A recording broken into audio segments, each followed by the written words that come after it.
Welcome to this first episode of Season 5 of Mission Forward. We are so excited to be back with you all and thrilled to be kicking off this season with Medallada Robinson, a communications and marketing consultant who has spent her career at the intersection of communications and equity. She is a professor at Towson, a senior strategist at Mission Partners, and a deeply involved and engaged member of our community here in Montgomery County, Maryland.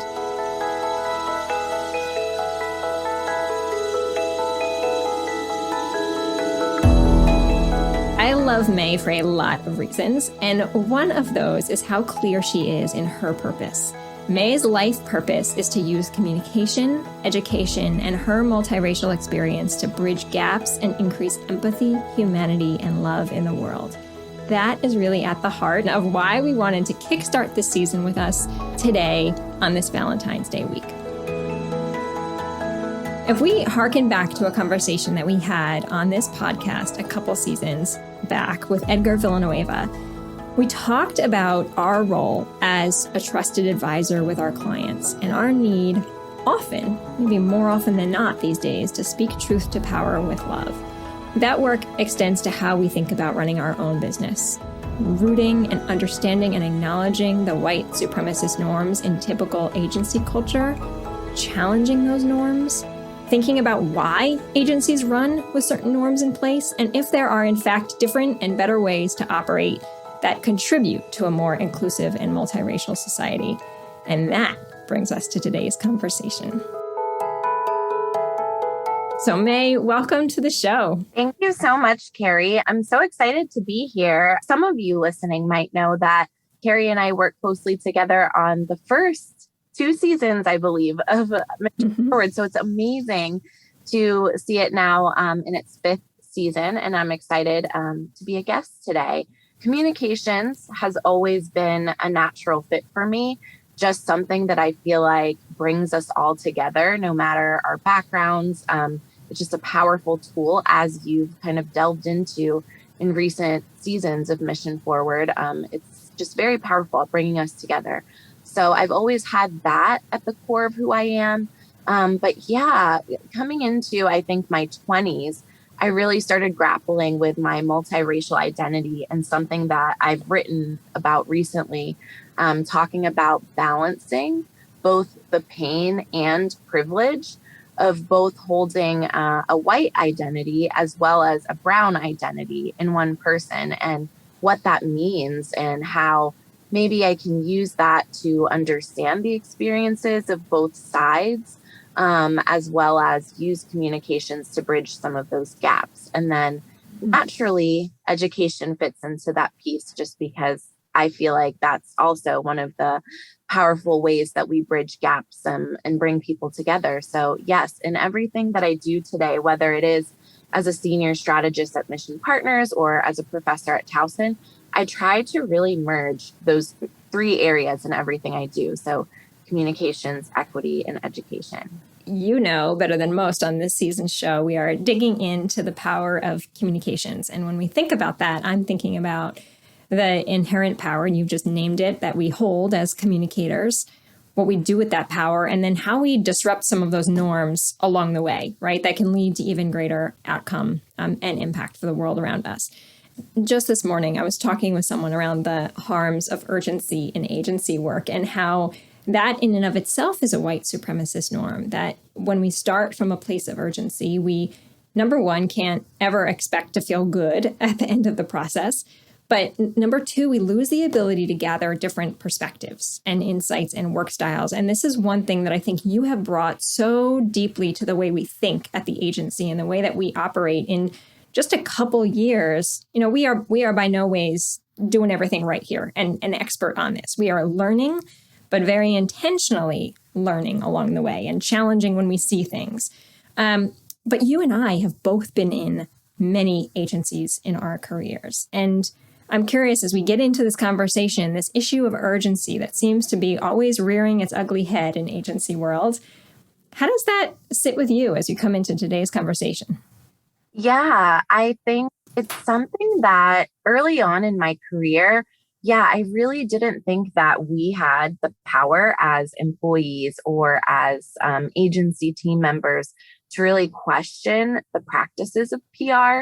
It kind of was just always thought to be like, this is the way things are done, especially in a client driven business. And I know that was one of the biggest conversations, yeah, that we had here at Mission Partners, because you're right. I've been along the journey and grateful to be along the journey with Mission Partners in really breaking down some of the white supremacist cultural norms that show up in all businesses. So, they had been showing up in Mission Partners. And that was one thing that I think all of us struggled with, was that issue, like you said, of sense of urgency. Some of the other norms were a lot easier to break because they were that maybe we controlled ourselves and we knew how to get ahead of some of those things and get around them. But with urgency, it's often these clients that will come to us. And of course, we pay our bills because of the clients. So clients will come to agencies sometimes with unrealistic expectations of timelines and work, and maybe even undervalue the work of communications and public relations. And I've seen this probably at every agency that I've worked at, where clients will come and want, things that we know if we were to really execute it in a way that is true to the quality that we can provide to these organizations, it might take us, several months, maybe 6 months, to really put together a very thoughtful research process and campaign and implementation. And one of the anti-racist norms would be fostering collectivism and collaboration. So creating those collaborative spaces with members of our team, as well as members of the organization we're working with, that all takes time.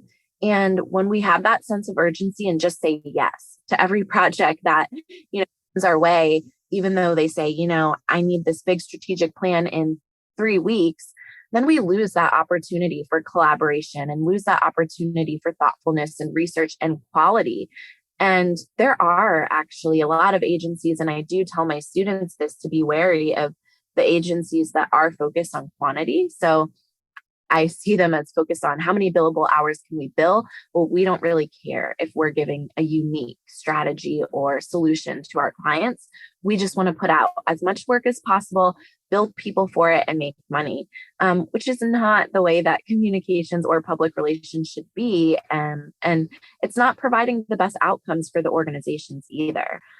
I think we need to challenge that more, both as agencies, but even as employees, because I think that might have been the start, maybe, and you could correct me if I'm wrong, at Mission Partners, of maybe noticing that some of our employees were really getting burnt out, overwhelmed with some of this work that, if a client sent an email and said, I need this tomorrow, we would work until, later into the evening to put it together. And if our team members were unavailable to, management, would take that on, because again, that's just the way we were kind of trained, that public relations practitioners operate, to always say yes to the client. The client is never wrong. You just got to do what you need to do. I even remember working not at Mission Partners, at another agency, and getting a client call on Christmas Eve while I was shopping.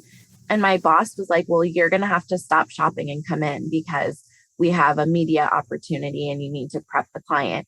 So I had to leave my family and go in the newsroom on Christmas Eve. And it's like, is that really how our world and how our industry should operate? We need to think through that and think through how we can, as an industry, push back against it. I can think of so many experiences like that early on, that it was expected, May, that we would take those calls and we would do that work, because when you're just starting in a new job, that's how you cut your teeth. That's how you, prove your value to move up. But that idea that we are being told we must work in a certain way at a certain pace, that is not the way that most people work well. In fact, I would challenge if that's the way that anybody works well, right? In the spirit of racing after something. Perhaps those who are listening, I might challenge you to think about, what kind of pace do you operate at inside your own organization? And have you ever thought, this person on my team is not working out because they're not cutting it, they're too slow, right? Are they are they in fact working at just the pace they should be? And maybe things around them are moving too fast. So there's a lot here that I think inside the agency environment, it's about time for agency leaders to think about different ways of operating and providing their service. Of course, understanding, as you said, we are in a service model, right? Our job is to be in service of the work. But that does not mean that we're at the beck and call all hours of every day for the client at their whim, right? But we got to set those precedents and those commitments and those shared commitments at the top of the work if we expect that to be a core part of our culture. Going back to, this might be more of like historically why this is a white supremacist culture, this sense of urgency and this idea of time and timelines is because, at the beginning of this country, Black and brown bodies were commodified. It really was like, how much output can you put out? That's your value. So then that got transferred into the way organizational operations are is, your output is your value. So if we think back, some of our early career performance reviews, like you said, it was all about how much do you put out? How much, how many deliverables were you able to produce? How many, press releases did you write? How many this or that? It was very like quantifiable, but sure, somebody could have written hundreds of strategic plans, but were all of them high quality? That should be the question that we're asking instead, and challenging some of the listeners to think through that. We don't want to focus on that output as quantity, but more so quality. And yes, rest and recharging and giving those opportunities for learning and processing and collaboration will often lead to a better outcome. So I'm sure you can even think of times in your career too. I can think of many times where, we agreed to this short timeline, produced something, and then the client wasn't happy. So it's like we kind of wasted those efforts of that 3 weeks or whatever rush time, because at the end of the day, the client didn't get what they wanted. And now we're burnt out and kind of defeated because we feel like we didn't deliver our best work too. This show today is about, what does love have to do with it? What's love got to do with it? And love has everything to do with it, right? That idea of we need our rest. We need a chance to reflect. We need a chance to learn what worked and what didn't before we run into it again. I was listening to someone today talk about how this idea of postmortem, after a project finishes and then you reflect back on what did we learn from that so we can put it into practice in the future, that's just fine. But what about the idea of a pre-mortem, right? Like before you get into something, to set those ground rules and understandings for this is how we'll work together as a team. This is what we're expecting of one another and what we believe we can do collectively. But if we change that frame, right, and do it from a place of if we are good, then the work will be good.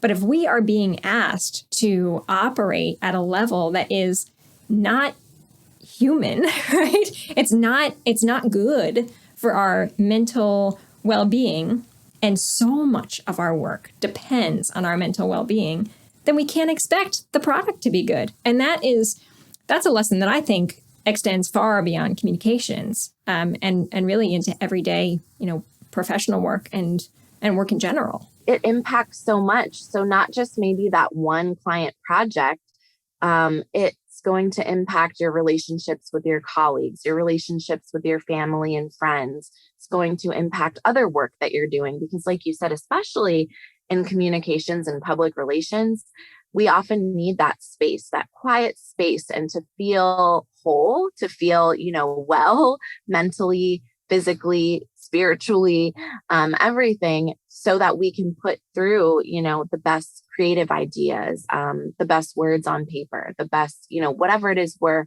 trying to create. And there have been so many times where in the past where I've been like, man, I'm just so defeated, so run down, so tired.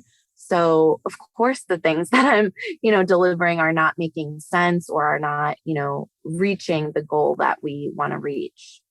There's been a lot, at least on paper. I'm not in the tech sector, so I can't speak to this directly, but there seems to be a lot of conversation these past many years around the culture and challenging the culture in Silicon Valley and in the tech sector. But I'm curious what you see, both from your professor point of view and as you're talking to students who are entering the workforce, but broadly, if we reflect on this, do we see any of these conversations happening yet in the communications sector or in agency world, this idea of broadly challenging some of the norms that we operate by? To be very honest, of course, I haven't done like a study on every single communications or public relations agency, but based on conversations that I have with students or peers that, work at other agencies or within other communications departments, I don't know that we're having the conversations that we need to have.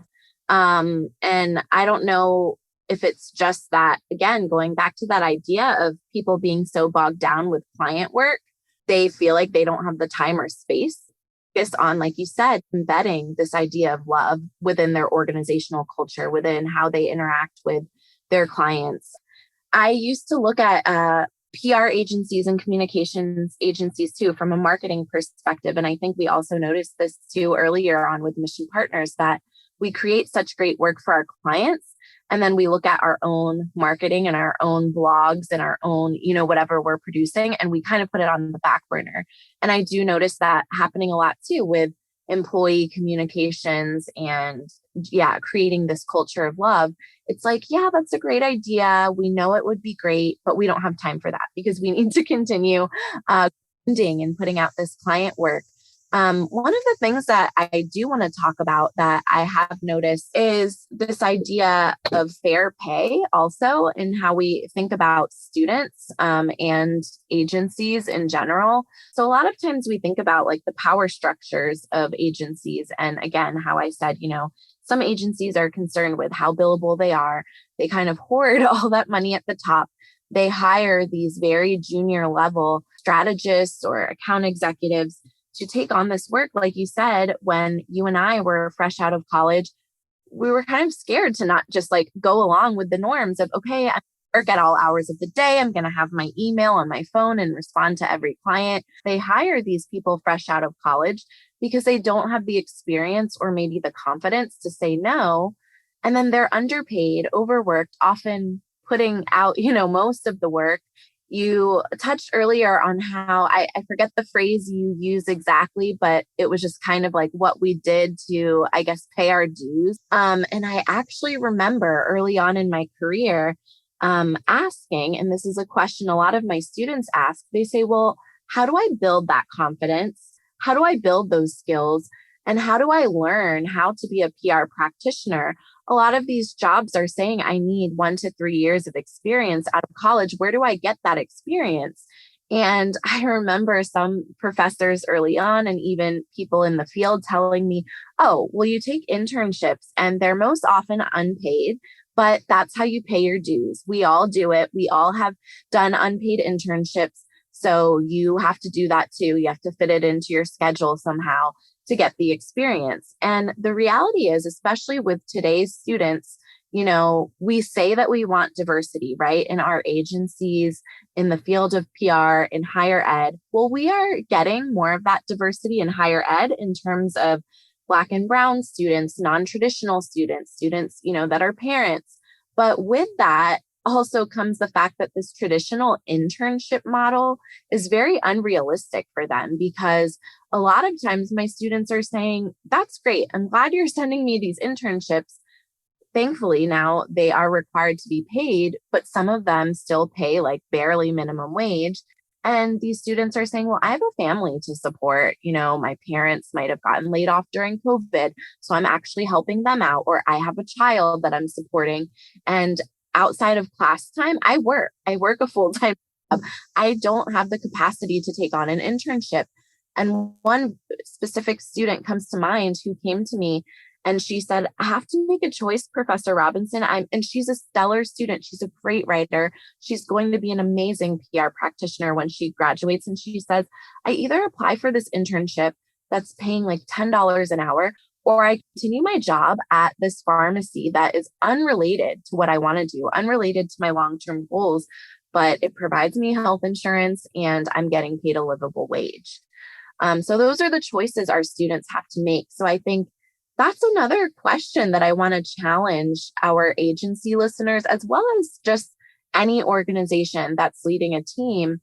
Like, who are you hiring?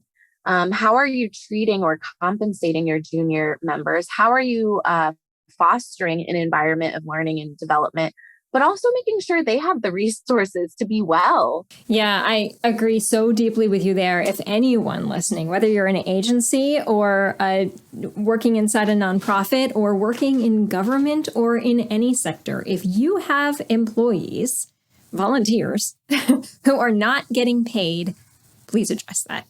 Because I am certain to a person listening to this conversation, would not feel good about doing anything without getting paid for it. And so why are we asking our junior most members of the team who are coming into the workforce to take that on themselves? I agree. I think there's actually a lot of that steeped inside some of the other norms inside agencies too. I'm thinking about one of the policies that we changed in large part because of some really great insight we got from someone on the team that said there had been a reimbursement policy. And so if you're going to take on an expense, you can go take a continuing education class, for instance, and then we'll reimburse you for that. And we thought, that's not very fair, right? What if someone doesn't have the resources to go pay for that class and can't wait to get reimbursed?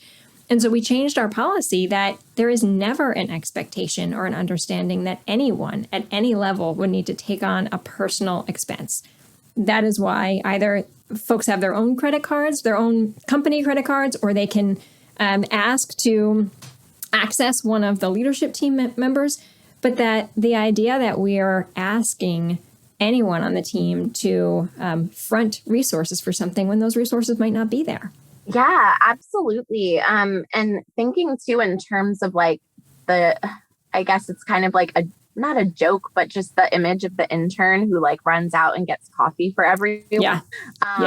And often, at a leadership level, they might not realize like, to, the executive that it's like a $5 cup of coffee for a few people. Oh, it's not a big deal. But to that, college student or 20-something-year-old, or really anyone, we don't know what their financial situation is.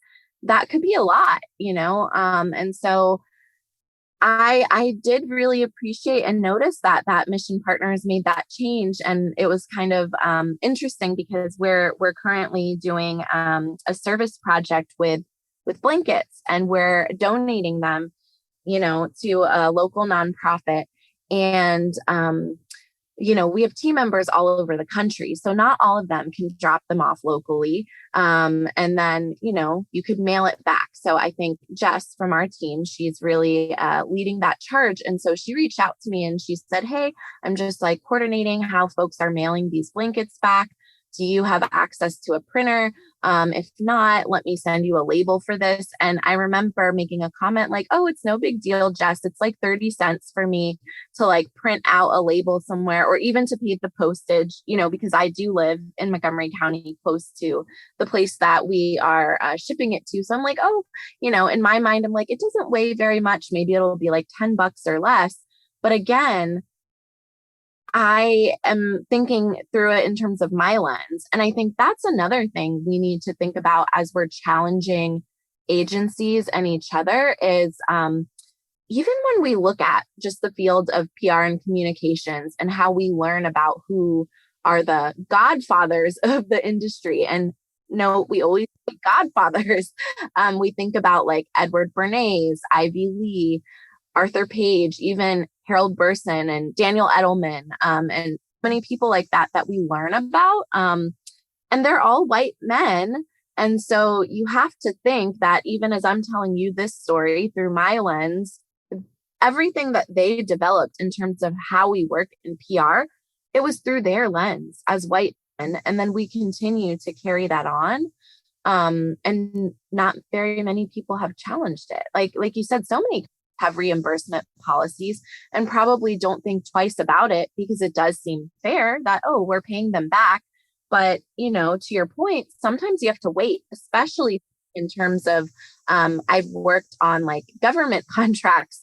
They have such crazy processes where it's like, sometimes you're waiting several months And to someone, if they wanted to take a professional development course that, let's say, is $500, they cannot wait on that $500. That might be half of their rent payment, or various utilities. Yeah. Yeah. So maybe, what does love have to do with it? I'll come back to here again. Love has everything to do with it. But if we come into as you're listening to this and reflecting on your work and the role that you have and the power that you hold inside your position, what opportunities do you have to look through the policies that you keep, the way you operate your team, at what pace you operate your team?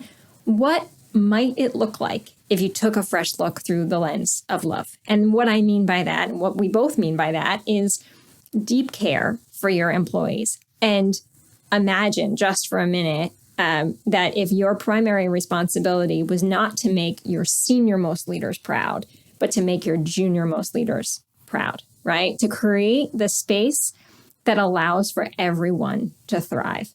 And that, I think, is the opportunity, right? It's a huge opportunity in the agency environment.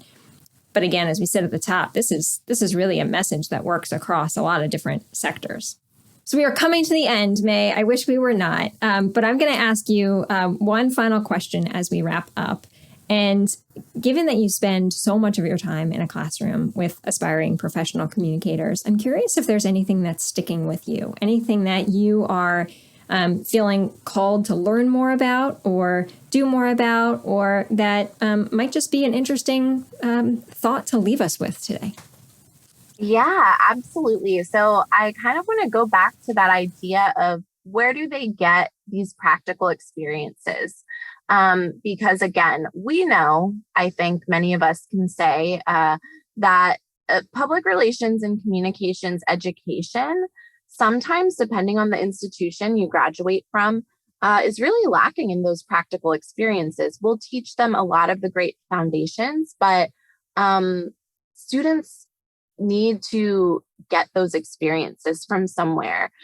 So I think we really need to center more of mentorship, rethinking the internship model, and how are we growing and developing our next generation of PR professionals? Because similar to your point about bringing love back, and centering our junior most team members, the students are going to step into those junior level roles. So we also, I think, want to teach them early on that, they should feel comfortable and confident in challenging things, and that they should work for an organization that cares for them, that gives them the appropriate resources and time to do what they want to do.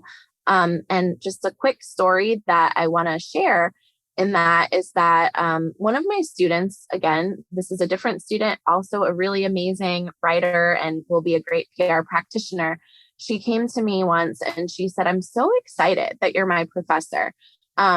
Because she is a Filipino American woman. And she said, "I have never had a Filipino professor, and I never have seen a Filipino in public relations." Me being that I worked and lived in San Diego for a while, I'm like, oh, there are plenty. But the thing is, that brings us to this idea of representation too. Our students, often when we think about Black, Brown, and immigrant students, not only are they not getting these opportunities for learning in terms of internships and the accessibility to internships, they aren't seeing themselves in the fields, because she straight up said, "I have never met or seen a public relations professional who is Filipino." And I took it upon myself to kind of dig more into that. And it's true. I guess the latest statistics say that PR is 89% white. And then leadership, of course, is even more so, 95% or 98%.